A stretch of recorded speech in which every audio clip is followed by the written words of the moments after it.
If we go to the Greek word for forgiveness is aphemi. That Greek word aphemi means to let go, send away. It's the same word used to pardon or to release a prisoner, to release an obligation, to release a debt, to remove guilt. So when we look at that word in its totality, it is saying that when you forgive somebody, you are releasing them off a debt. You're releasing them from the wrong that they did towards you. So somebody has offended you. Somebody has sinned against you. They have done some wicked or some evil against you. Right? All about you. A very selfish take on forgiveness. It's all about you. Now, when forgiveness comes from God to man, right? When we have this vertical forgiveness, God to man, it benefits us only. There's no benefit to, right? You know, we talked about that earlier when we were just discussing, even when Jesus teaches the Sabbath, he says Sabbath was made for the man. I don't need the Sabbath. I'm the Lord of the Sabbath. Sabbath was made for you guys. Forgiveness from God to man, forgiveness is made for us. We need to be forgiven by God. God doesn't need us to turn around and forgive him of anything. He doesn't need us to receive it.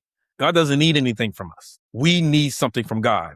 But forgiveness, it shifts when it becomes horizontal. I mean, Paul says in Colossians 3:13, at the end of that verse, and I won't read the whole verse, but at the end of that verse, he says, forgive as the Lord forgave you.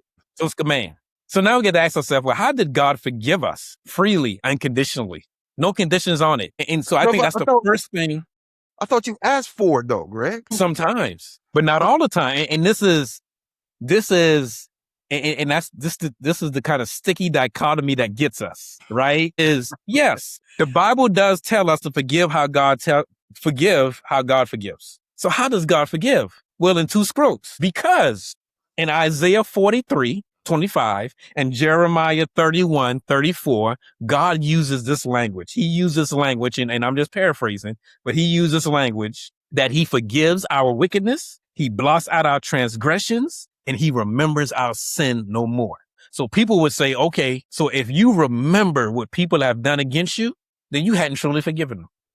So true forgiveness means that you no longer remember it. How would you respond to somebody? How would you counsel somebody who has that perspective? First, I would say people have to understand that we use terms, human vernacular, to try to explain the functionality of God to the degree that we can. To say that God does not will not remember. God can't forget anything.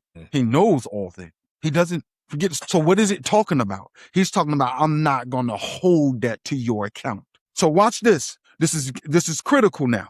I'm not going to hold it to you.